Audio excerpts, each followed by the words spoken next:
already. Those who are not, it's bad, unfortunate karma. Here we go, very good. No trouble at all. Oh, there they come. Is there any more left in the kitchen? Oh, they all come. No, all gone, very good.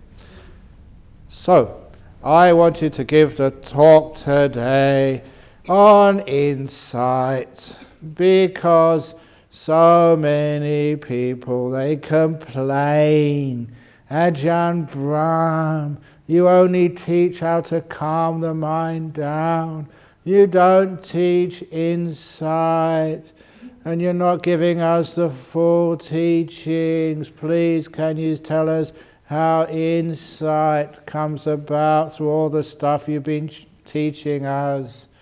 And today you will find out that what I've been teaching you is insight meditation, because insight is just what happens when you become still. The more still you are, remember I say, the more mindfulness you have, the stronger it becomes. And is one of my old similes, which maybe you can sort of appreciate now, having lived up here for a few days. I was living in Jhana monastery 7 years. I was living up there. I've now done 31 years. 31 years of my sentence, and I still haven't got parole yet. It's not a sentence. I enjoy being a monk. But there you were, living in that monastery. And every day when I was traveling, I'd always go up and down in a car. Even now, it's really hard for me to actually to walk, even in the evening, to Bodhinyana monastery. Sometimes people, they come past, Ajahn Brahm, you want to live? I said, no. But it's raining. No, but we must. And no, I like walking. It's very hard when you're a monk, they won't let you walk anymore.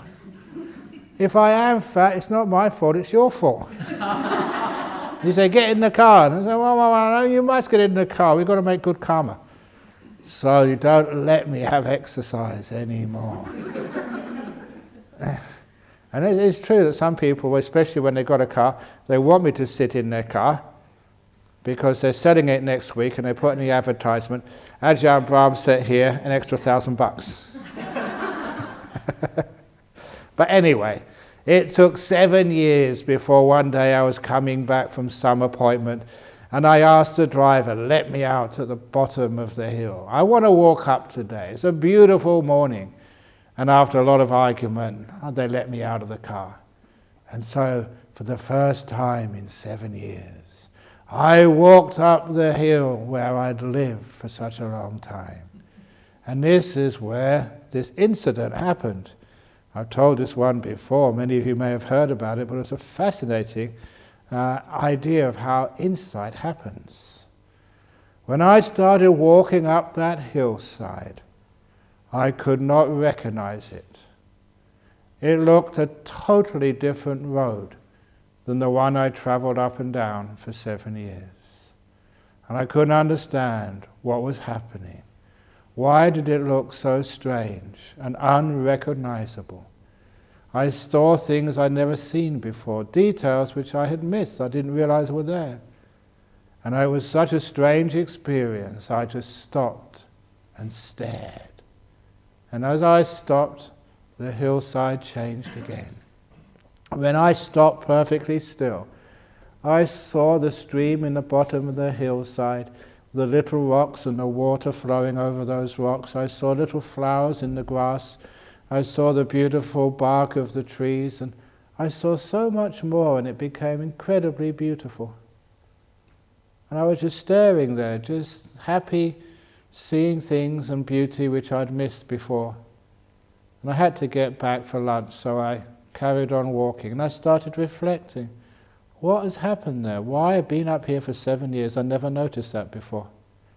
And then I realized a great simile for insight.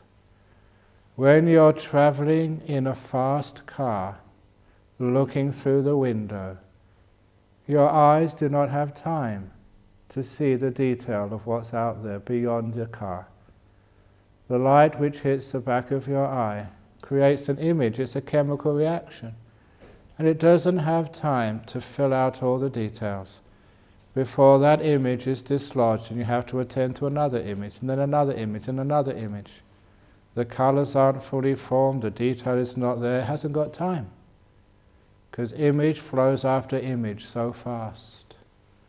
But when I get out of the car and walk, I'm going much slower.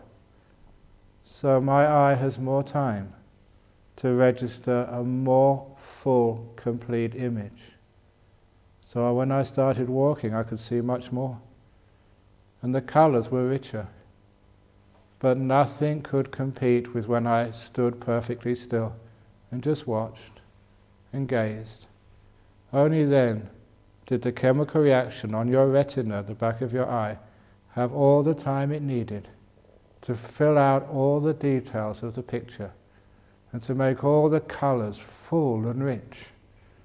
Never saw such greens like that before. Just even the sky, the blueness of the sky was deep. Not like washed out, like when you're in a hurry, but deep and rich and beautiful. There were so many colours and so much detail and so much texture, even on the rocks in the valley. You could see everything. It was rich, complete and beautiful, only because my eye had time to fully see, and my mind had enough time to explore that image as much as it wanted. And I realized that why people don't have much insight in life, because we're traveling so fast. What we see is only a fraction of what's out there, and the colors aren't rich. Even what we hear, we only hear a fraction, which is why we misunderstand one another. People say something, we don't hear it, we're going too fast. And even tasting food, so fast we can't really taste it fully. We go so fast, even our own mind we cannot understand. It hasn't fully formed. Whatever we see, we go on to the next thing far too fast. Which is one of the reasons why we don't have insights, why we are confused and deceived by life. You know that sometimes there's people you may have been living with for years, especially when you get married, but there's so many things to do, to survive in life, go to work, bring up your kids. It's amazing, you've been living together for 20, 30 years and you still don't know each other. You've been going too fast. Just like living life, riding in a car, looking through the window. But now in meditation, you learn how to get out of the car. Stop, go slowly, be still. And just like me walking up a road which I assumed, which I knew, you see so much more things which you've missed about yourself, your mind, life, your partner, people you love, you see much more of them. And the amazing thing is, which I never expected, what you see is far more beautiful the slower you get. If you go slow with your partner, don't care who they are, they begin to look more beautiful, you appreciate them more. You see more texture and colour in their character. And the same with yourself. When you go slow and just look at yourself, you become far more beautiful than you'd ever expect. You think you know yourself, you don't, you've been moving too fast. You slow down and go still. And that hillside has never looked so beautiful as when I stopped and became still. You look at yourself, you're never so happy, never appreciate yourself so much as when you stop. That is insight. Stillness is the cause of insight. Running around, going fast, stops insight arriving and happening, and you miss so much about life. The strange thing is you assume you know. You assume that this is a hillside, I know that I've been up and down it 1,000 times. You don't know it. If you want to try that out, this is a little exercise. When you go back home after this retreat is finished, I don't know where you live, but you may have always gone into your house or apartment, in public transport or in a car. Try walking down the road. Maybe start 100 meters, 200 meters from your apartment or from your house, and walk up that road. Slowly, give yourself time, and you'll understand what I mean. You'll see things you never knew before, you never thought existed. You'd missed them all, and you'll find they become very beautiful. You've missed out on the beauty of where you lived, missed out on enjoying the people you live with, missed out on appreciating yourself, because you've been going too fast. So now you can understand where insight comes from. To be able to see and hear and feel and know, you've got to go much slower. There's just too much information coming in to really deal with. Ajahn used to compare it to the paths in the forest, in the monasteries where we used to live in northeast Thailand. If you've ever gone to those forest monasteries, you will notice they always have paths which are swept every day by the monks, or the nuns, or whoever happens to be there. And when you are sweeping those paths, I was a perfectionist, like many other people. You'd have to sweep every leaf from the path, and then you'd turn around to enjoy the nice clean path you'd just done, and sure enough, one leaf would have fallen right in the middle of that path. Now the way I was trained at school was to go back and sweep that leaf up. The time monks would leave it. There's enough leaves gone now. One leaf, if you sweep that up, you turn around, another one will fall behind you. It will never be perfectly clean. But what really Ajahn said is, why is it that one leaf which falls on a clean path really stands out? But if a leaf falls into the forest, amongst thousands of leaves and twigs, you can't even notice it. And he used that as a simile for insight. How can you understand a leaf, or what it means, when it's entangled with so many other things? You can hardly notice it, it's too complicated. If you want to understand the nature of a leaf, you have to sweep the path first of all, make it cleaner. When that first leaf falls on the clean path, you can see it clearly, and you can contemplate it, you can understand it, because it's not complicated by so many other things. And that's the nature of insight. You've got to clean the path first of all. So you haven't got so many complicated things to do. So when a thought, an idea comes up into your mind and emotion arises, it's isolated, it's not entangled. So you can understand it for what it truly is. Life is fast and complicated, that's why we can't understand it. Got to clean the path first of all. And then when something falls on it, you can see it and understand it. Which is why it's always been the case. So we have to make our minds peaceful first of all.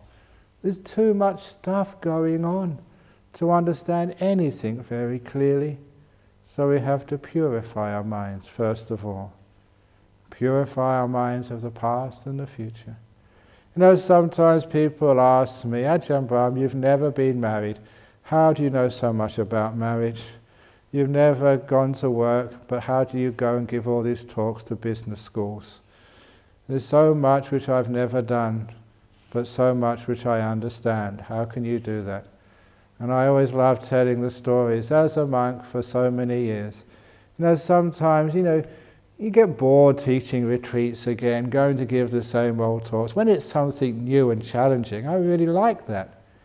Like the time some years ago, one of the people who came to our Friday night talks was a radio producer. And so he said, why don't you come to one of these talkback radio shows, which are very popular in many countries? You sit there in the studio and people fire questions at you from the general public. So you have to be very sharp. You haven't got any time to prepare. They ask a question, you're live on air, many hundreds of thousands of people are listening to you. I said, yeah, that'd be really good. And so the only time I could really make it that week was after the Friday night talk at our city centre. I said I can make it by 10 o'clock, which was when the programme started. I was late, 10:05, but the news was on, so that was okay. So I rushed into the studio, and if you've ever been on a radio studio, you put the headphones on, the microphone should be just one hand span away from your nose, so make sure you're close enough. And then getting myself settled in, there was a woman in the seat next to me and the presenter was in the other seat. And they never had a chance to make any introductions because I was late. So he just made the introduction to the general public. Welcome to tonight's program. We are honored to have Ajahn Brahm, the abbot of Bodhinyana Monastery, and also Dr. Gabriel Morrissey, the author of many books on sex. And I got started. I said, what? What program am I on? And welcome to the adult show. And it was on adult themes. It was on when people from the general public rang up to ask questions on sexual dysfunction, marriage, relationship, all the intimate stuff. And I thought, God, what am I into? I've got to ask questions on this. And imagine inviting a monk, been celibate for 40 years onto an adult show. But, for me, I think, this is really good. Let's give this a try, see what happens. And you can always make up something. And it was true. The next 2 hours, there was breaks for news bulletins and stuff. For the next 2 hours, all the people, the audience, had an opportunity. They could ask a question of either Dr. Gabriel Morrissey or myself. And they were always asking the question of the monk. And this expert on sex, she hardly said a word throughout the whole 2 hours. Ajahn Brahm was the expert.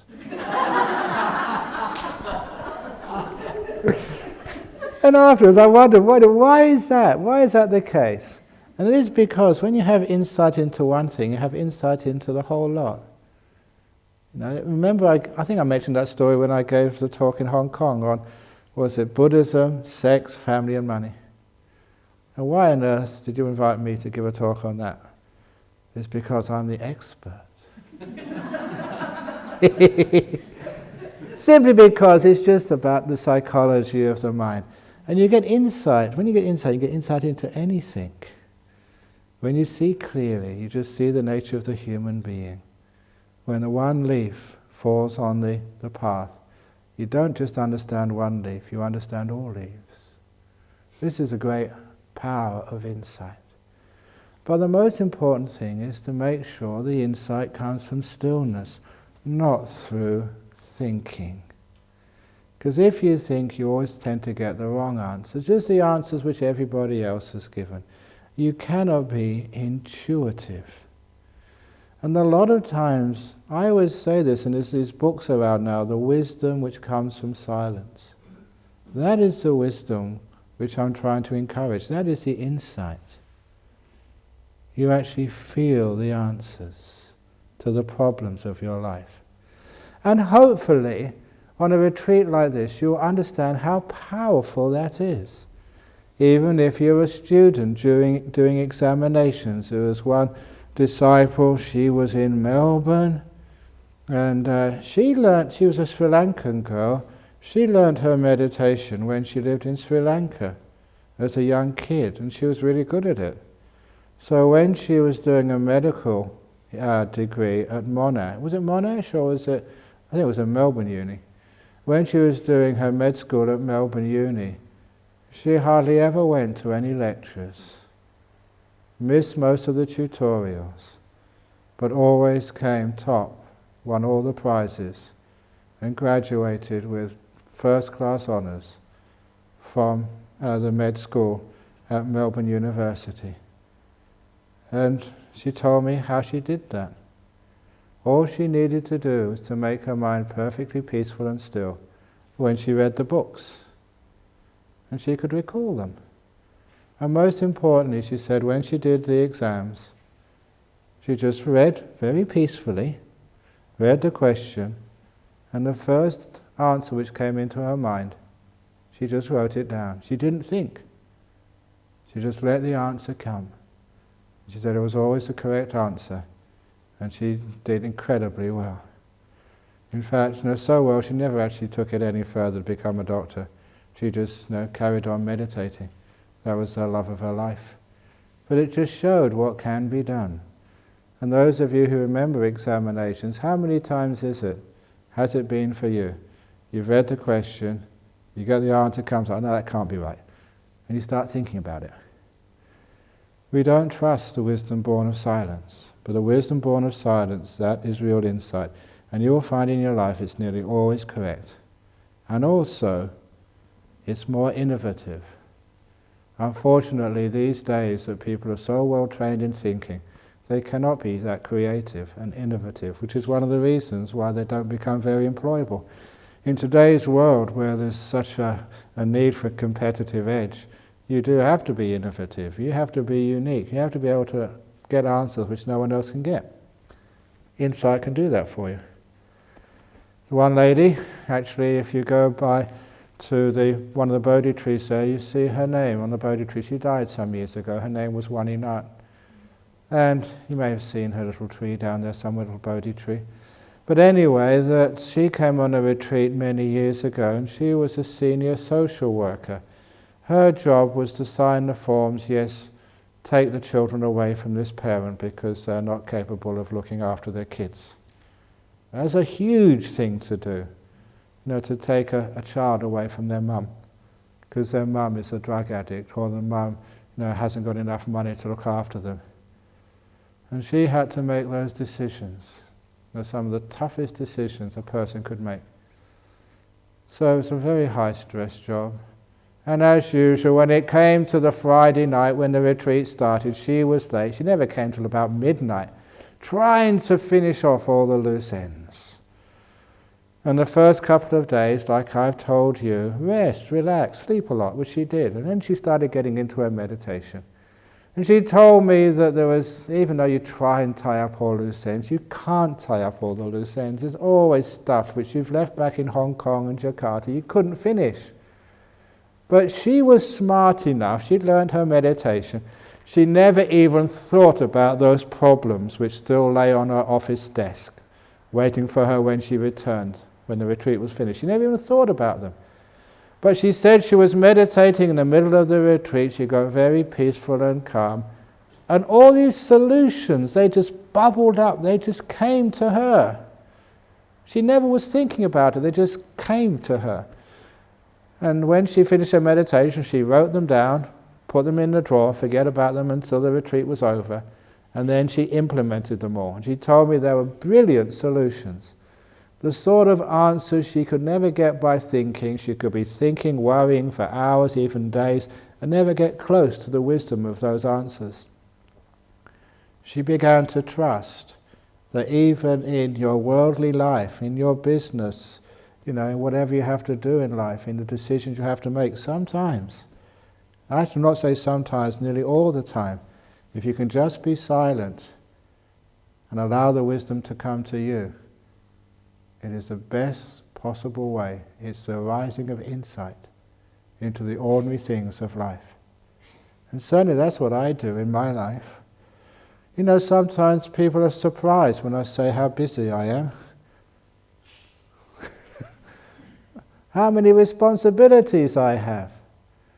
I always recall giving a talk in Singapore in the harbour front, a big convention. There was about 3,000 people for this talk.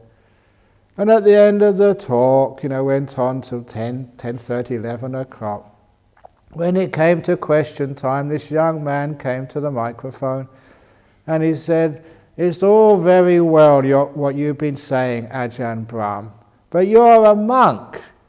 You don't have the stress which we have. You live a nice, easy, simple life." And I wasn't going to stand for that. So I got on the microphone and I described what I'd been doing that very day, getting up at 4 o'clock in the morning, doing some work for the monastery, and then, even though I was over in Singapore, and then the first thing, the breakfast. It's not just a breakfast.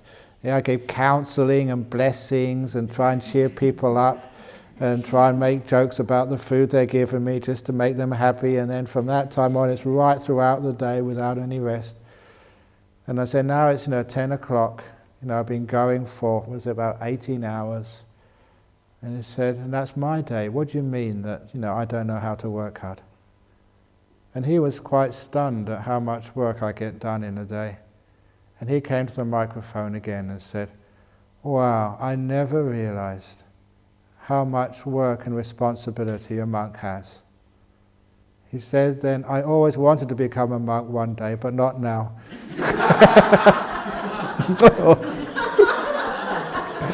Stupid monk, I missed it.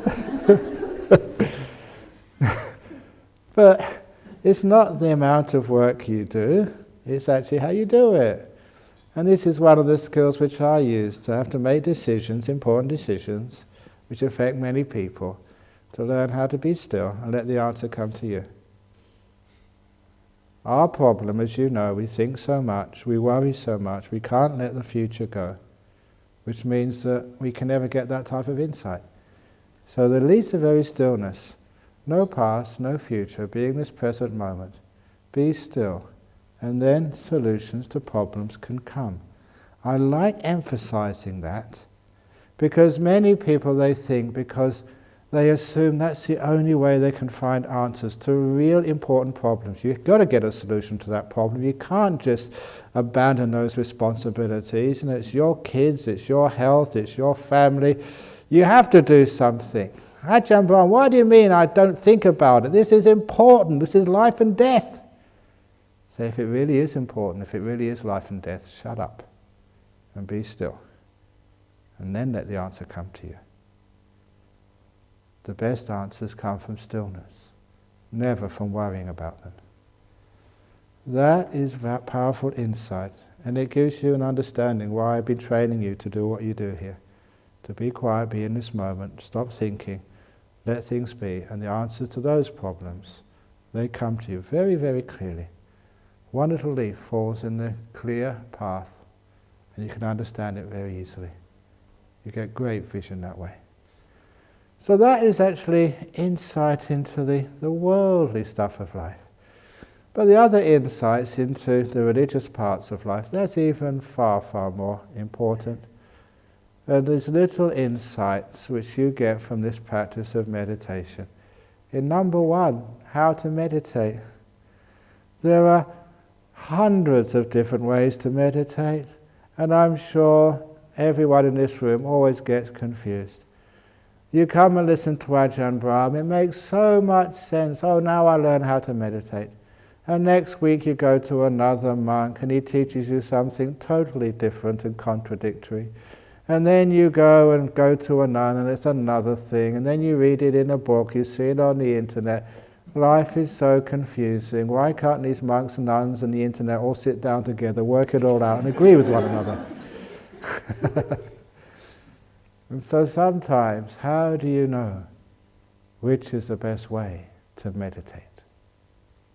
Which is the best way to practice? And so I developed a little simile. It's called the simile of the Scottish mist, coming from an experience of my youth. I loved spending many months of my vacations up in Scotland, because it was the nearest wilderness to London or Cambridge where I lived. And I'd take a tent and go walking and camping by myself, having some beautiful, peaceful times. But I also just remember once staying at a youth hostel in the very north of Scotland, and with the warden of the hostel, who was a local man, we decided to go and have a walk up one of the mountains on a beautiful sunny day. So we were walking up there, having a good time. When we got to the top of the mountain with breathtaking views, sat down, had another chat, and I saw another mountain not far away. I said, let's walk up to that summit too. And he said, no, I've had enough, I'm going back. So I went there by myself, which is whenever you're doing any trekking or climbing, never go by yourself, because it's always dangerous. Especially when the days of no mobile phones. Anything happened to me, they wouldn't find me for days. But nevertheless, I went off, and this hostel manager, he was wrong. He shouldn't have never allowed me to do that. But it looked okay. It was a nice sunny day. And so I walked up to the top of the next mountain. Just before I got to the top, clouds appeared from nowhere. And they descended over the mountain, and I was totally enveloped in this mist.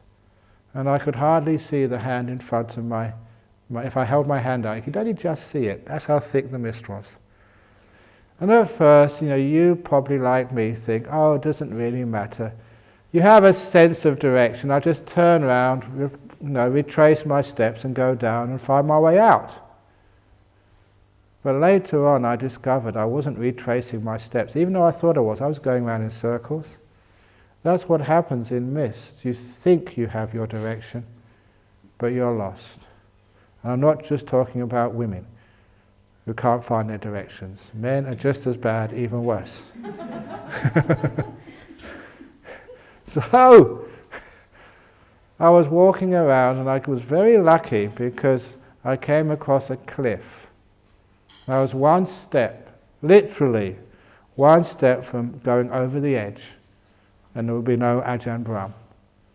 And it was a very deep, and that's it. I found out later on when I checked up the maps, that cliff was in totally opposite direction I thought I was walking in. And that really scared me. I realized I was lost, and this was dangerous. And I had heard tales of these mists lasting for days, and people wandering around with no food and water, and eventually getting hypothermia, and just getting either very sick or dying. You're totally lost, and this was wilderness area. But I decided to use insight. A very simple insight. I knew the mist was only on the high part of the mountain. If I could somehow find my way down, I'd get below the mist and could get my directions again. I could see again. So how could I find my way down? Find a little stream. Because my education in theoretical physics at Cambridge taught me that water always goes downhill. Simple. And so I just found a little stream and I followed that stream, not going left, right, and if it went round in circles, I'd go round in circles. Follow that stream because I knew that every step I followed the stream, I'd go down, down, down, down, down. Obviously the stream grew bigger as it went further down, and eventually I came underneath the mist and I could see again. I could see where they get my directions and then go back to the hostel. And that's how I managed to get out of that difficult situation. And I've used that as a simile, for meditation, for your spiritual life, for Buddhism. What path should you follow in Buddhism?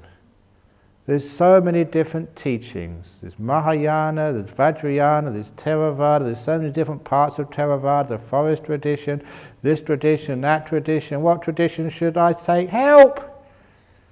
Find a stream. As long as it's going downhill, you know you're going in the correct direction. As long as you're becoming more peaceful, more happy, more mindful, you're going in the correct direction. So, carry on. Soon you get underneath the mist. And in this simile, underneath the mist means actually seeing the Dhamma, becoming a stream winner. You know where you are now. You know which way to go. It's very simple. But to get to that point where you can see the Dhamma for yourself, follow the stream which increases what the Buddha called the wholesome qualities. So if you do any type of meditation or any type of practice which makes you more angry, that's not following the right stream. That's going in the opposite direction. I don't care what practice it is. If it makes you more of a pain in the ass, stop it.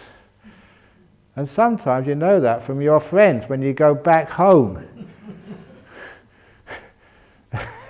And if they say, oh, you're worse than when you left Hong Kong, then don't never come here again.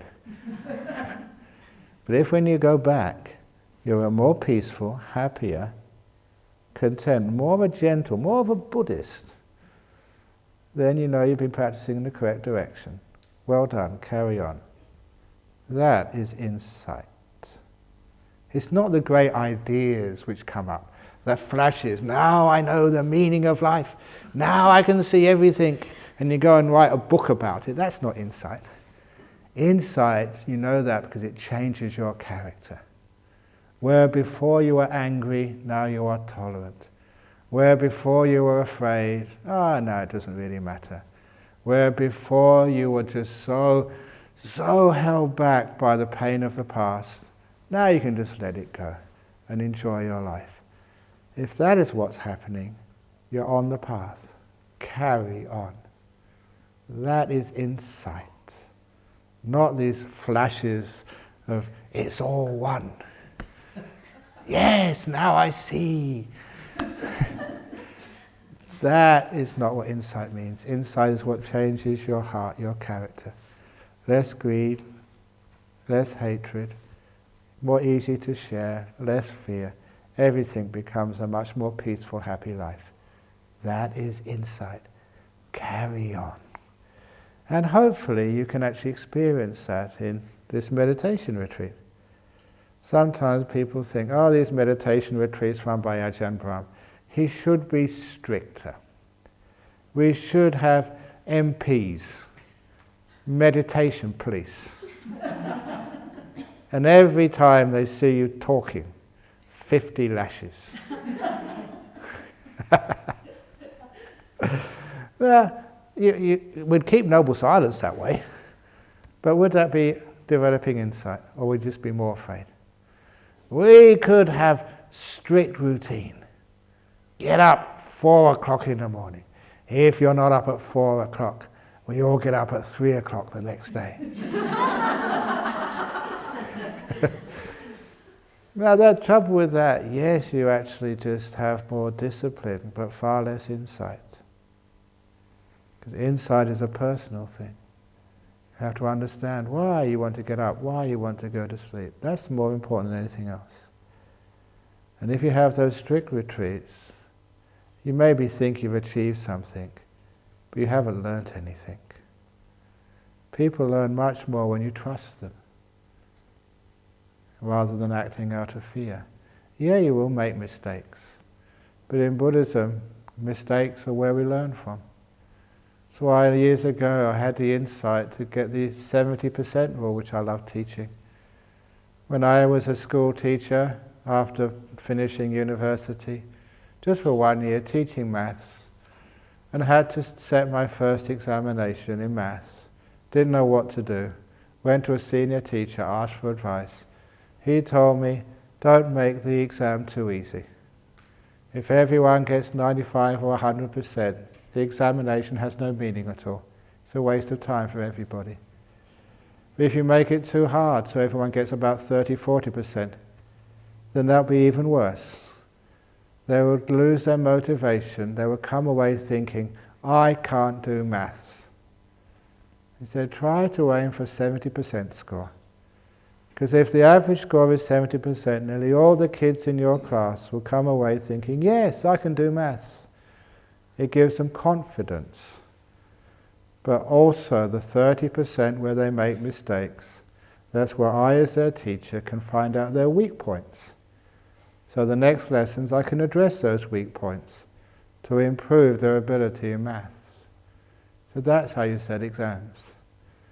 And I adapted that to life. If you only score 30%, 40%, you get very depressed, think you're hopeless, and maybe just even give up on life. If you only score 100% in life, whatever you do is always successful. You're always just top of the class, you always make millions of dollars, whatever happens in life, if you never make any mistakes at all, what purpose is there for life? It's got no meaning for you. But 70% is the best score in life. It means you're motivated, you're doing well done. And the 30% where you fail, yes, that is where you get insight. That is where you learn. That is where you grow. Not on what works, but on the little failures you have and the disappointments. That is where you grow. So that's a beautiful insight for your life. And you apply that to so many different areas of life. If you've got a husband who's only 70%, you're so lucky, keep him. If you've got a wife who's 100%, you'll never learn anything from her, dump her.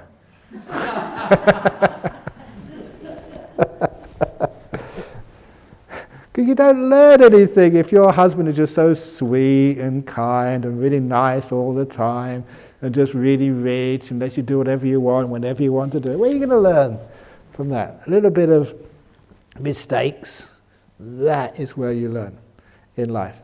And that is actually a great little insight into life. So in meditation, have you always got into jhana every meditation? 70% of the time, please? That doesn't matter. Whenever it doesn't work, it doesn't matter. You're learning a lot there. And that also reminds me of the story, because sometimes especially when a person gets a good meditation, they always want to get a good meditation afterwards. And that reminds me of one of my favourite stories. I invent jokes sometimes, and I'm very, very happy that, you get on the internet and people send you jokes. And have you ever wondered where those jokes come from? Who was the first one who actually made up that joke? And there's a few of them I made up.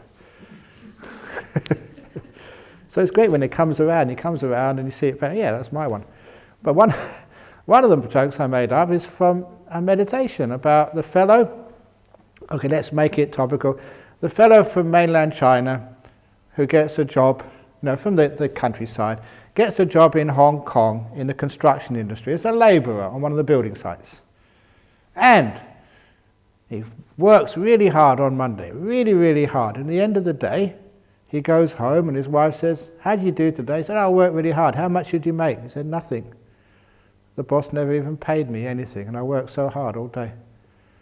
And so he goes to the next day, same thing happens. The third day, he works all day on Wednesday, doesn't get anything. And he goes home and says, "It's a waste of time working in Hong Kong, they don't pay you."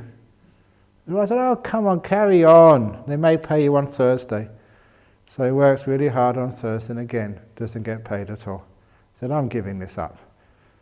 And his wife says, "Well, you got nothing else to do on Friday, you might as well go to work." So he goes to work on Friday, not expecting anything, because he's got nothing else to do. And on Friday, the boss gives him a big pay packet. And he goes home to his wife and says, "Darling, I finally figured out how it works in Hong Kong. From now on, I'm only going to go to work on Friday."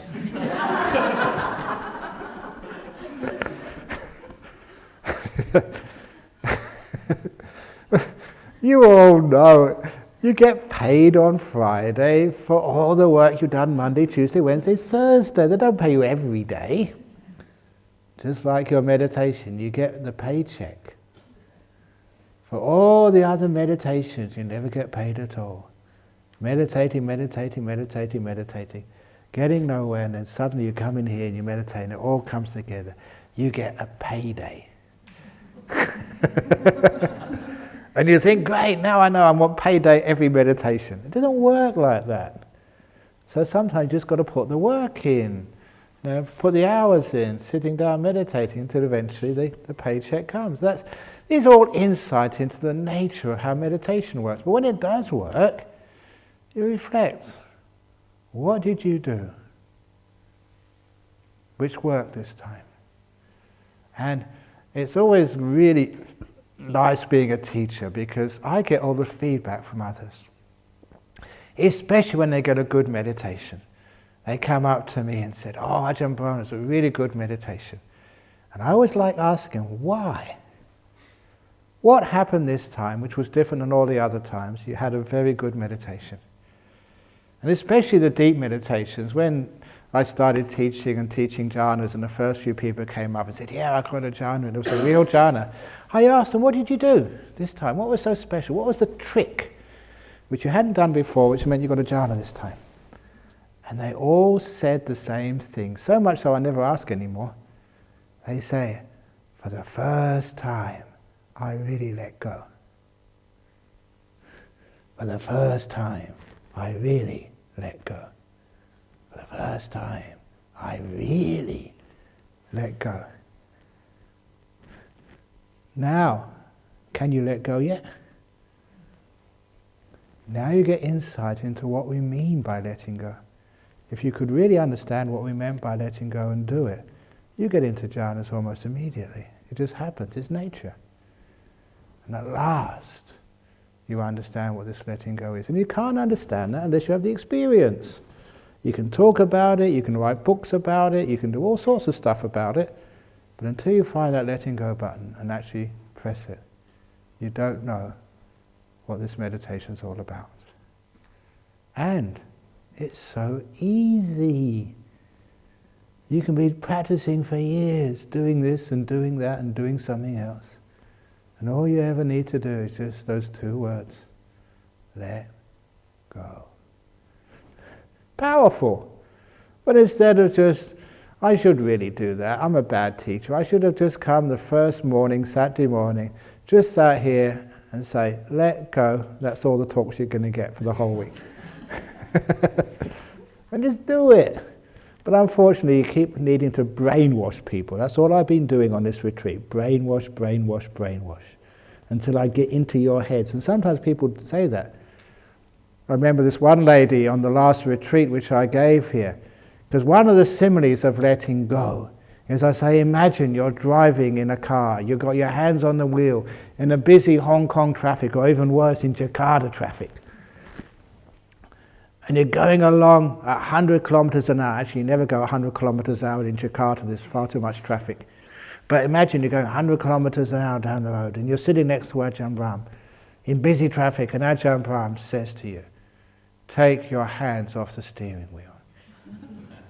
Would you do that? Because that's what you need to do in meditation. Take your hands off the steering wheel, feet off the pedals, and let the car do the driving. And I've given that simile so often, and I've brainwashed so many people. This lady, she came to me in the interview to say she had a dream the night before. She was driving in a car, really fast. I was sitting next to her, and they came to a cliff, a vertical cliff. And instead of putting on the brakes, I told her in the dream, take your hands off the steering wheel. Take your feet off the pedals, don't brake. And she said in the dream, she'd been so brainwashed by me, she did that in the dream. Took her hands off the steering wheel, feet off the pedals, and went right over the edge of the cliff. And as they were hurtling down to the death at the end of the cliff, she noticed there was a road at the bottom of the cliff, but with a very sharp right turn. Should I grab the wheel? I said, no, let go. That's what she heard. And when they hit the bottom of the cliff, the car automatically swerved to the right and went safely along the road at the bottom of the cliff. And they said, yes, at last I've got into your head. That is what happens. You think it's impossible. If I don't take control, you're going to crash and die. But it doesn't work that way in meditation. You have that trust. Let go of your fear. And you just go into these incredibly peaceful, beautiful states of meditation. That's the truth of the matter. But remember, that's only a simile. Don't do that when you've got a real car. It's only a simile. And that way you can learn how to let go, and you get the insight into how to meditate. And that's one of the greatest things. And once you get the insight into how to meditate, the rest of the stuff all comes along really, really easy. All of the Four Noble Truths and three anicca, dukkha, anatta, the three characteristics, the Four Noble Truths, basic Buddhism. What the heck is that all about? When you get very peaceful in meditation, you get so happy and free. Why? I've already mentioned the bliss of these meditations. Better than sexual orgasm, better than heroin. This is high happiness. Why? The only reason is because a big mass of suffering has vanished. Just like you've been carrying these heavy rocks on your back. You've got a ball and chain on each of your legs. And you're climbing up this mountain of treacle in the hot weather. What else can we make to make it more difficult? And that's what life is like sometimes, climbing up this mountain of treacle. It's really hard to get a hand going, just to climb up it, and you've got all these weights behind you. Life is such a struggle. And then you let go of the backpack with all the heavy weights in it. You untie the balls and chain. Instead of mountain of treacle, you find the elevator. and you go inside the lift. Oh, so free and so easy when you've let go. And that's what it feels like. You've let go of a lot of suffering. I don't know why people keep worrying about their past. You don't have to. Yeah, you've messed up your life. You've had abortions. You've gone to prison. I don't care what you've got up to. Even Angulimala could let it go. 999 people he killed. You ask any modern psychologist and he would have to be in therapy for the rest of his life with the trauma of murdering 999 people. Did he have to go through therapy? Nah, just let it go. He could do it. Why can't you? So you learn how to let go of suffering. You have happiness. You understand just some of the Four Noble Truths. Craving, attachment is the cause of suffering. And no one makes you do that. You only do it because you think you should. You can let it go. Any time. I even say the hell realms. The hell realms are prisons whose doors are always open. You can walk out any time you like. The door's open. Just push it and it'll open. You can walk out.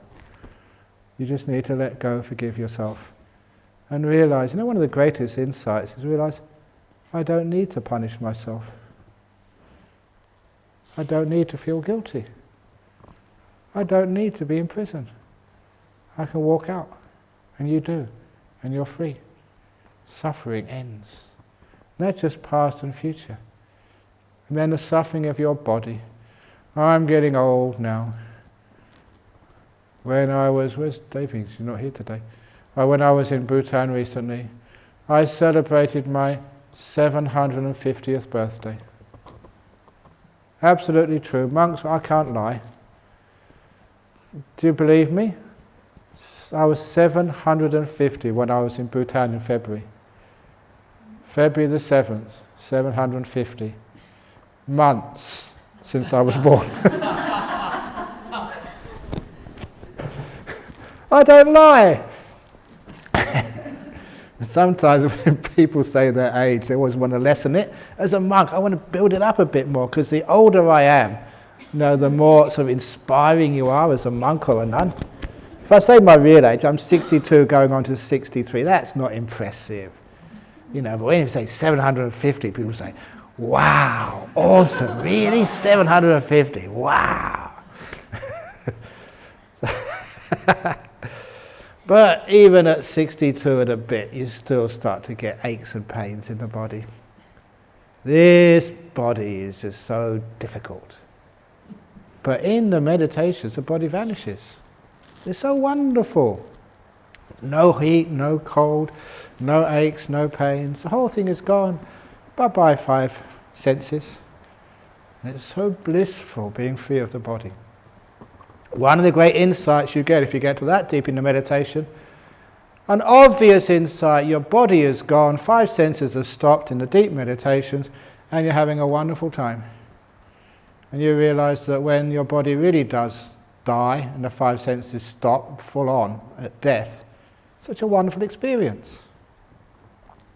One of the insights you get from direct knowledge when you get these deep meditations, you're no longer going to be afraid of death. You understand what it's like. What is death anyway?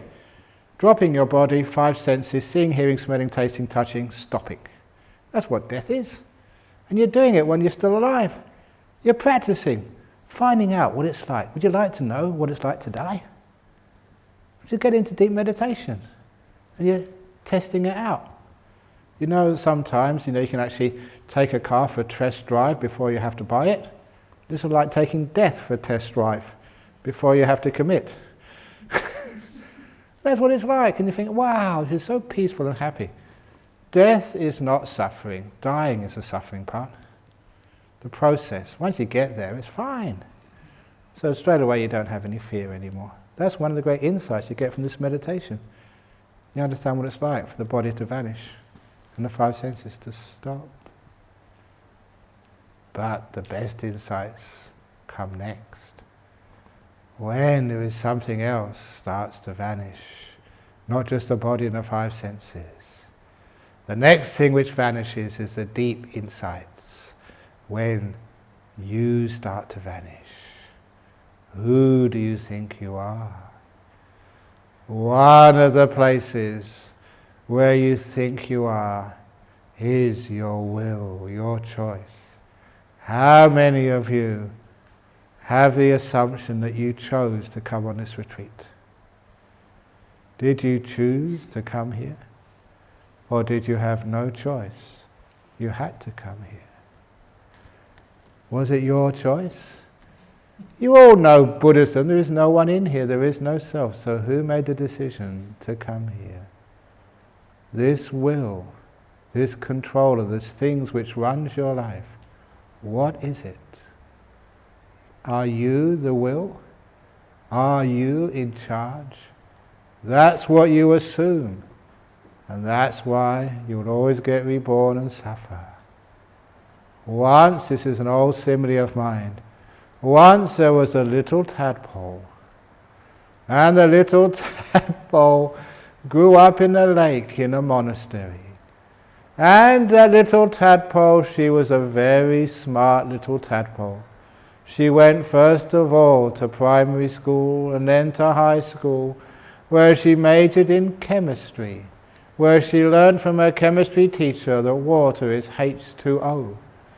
Later in the lake, in the pond, she went to university, where she did lots of experiments and knew even the atomic composition, how the water molecule is all ties together. And eventually the little tadpole became a professor of water. And because it was in a monastery, she also learned the Dhamma on the nature of water. But even though that little tadpole had studied everything there was to know about water, how could a tadpole really understand what water is? It can't know water no more than a fish can know what water is. You're born in water, lived all your life in water. Water surrounds you every second of your life. How can you understand it? But one day, little tadpole, she develops little arms and legs. She's becoming a frog. And once she becomes a frog, she jumps outside of the lake for the first time in her life. And standing on dry land, she notices something is missing. Something which has always been there has gone. Water. Only now can the frog know what water was. That strange thing which has vanished. You little tadpoles. You've been growing little legs and arms, getting into deep meditation, until one day those legs and arms are big enough to take you into the jhana. And in the jhana, you're out of the lake. And something is missing. Something which has always been there. And now it's gone. You. Your will. Choice, sankharas. And now, for the first time in your life, you realize you were not the one who made the choices. And this controller, this doing, this effort is nothing to do with you. In fact, it is a big bunch of suffering. You realize it's like you've been born in a prison. Spent all your life in a prison, you don't realize you're in prison. You find a nice boy in prison and marry him, and have a lovely family, nice little babies in the prison. And if you do very well, you get a nice job in the prison and make lots of money and visit other parts of the prison. And some parts of the prison, they've got nice resorts, but it's still in a prison. And you do very well in life.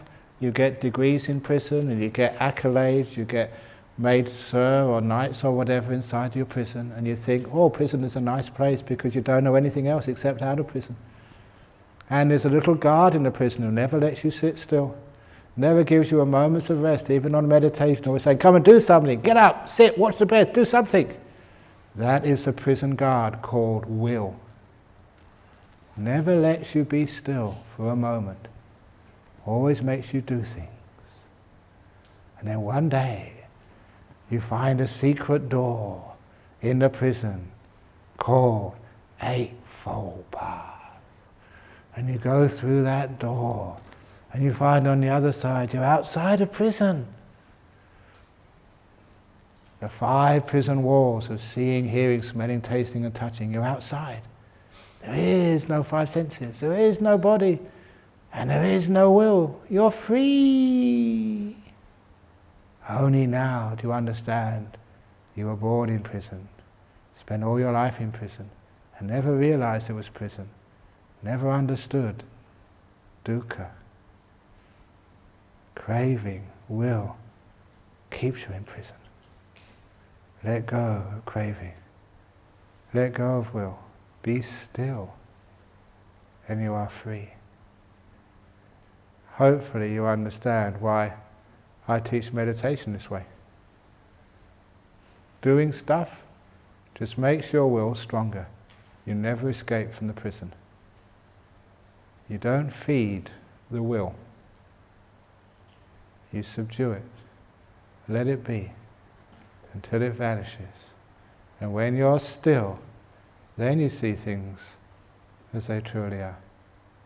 Then you're free. Peace at last. And all these things you thought you understood, you realize you hadn't understood them at all. When the will stops, when you're out of the lake, now you understand what the Buddha taught. And you understand why this method of meditation is the only way you can get insight. To get so out of prison, you realize what prison is. So the doors of the deathless are open. Prison gates are unlocked. Get out by doing nothing. Shh. Be still and see the Dhamma. Da da da. Okay, enough, I've gone over time as usual. So that's my little talk on insight. So it's easy. Just let go of the wheel of the car, let go of the pedals, and just sit here and do nothing. Easy. Can you do that? No, you can't. All the habits of the past. But anyway, one day you will. One day you'll sit here and give up and press the letting go button, do absolutely nothing, really let go. I'm just going to sit here and do nothing. And then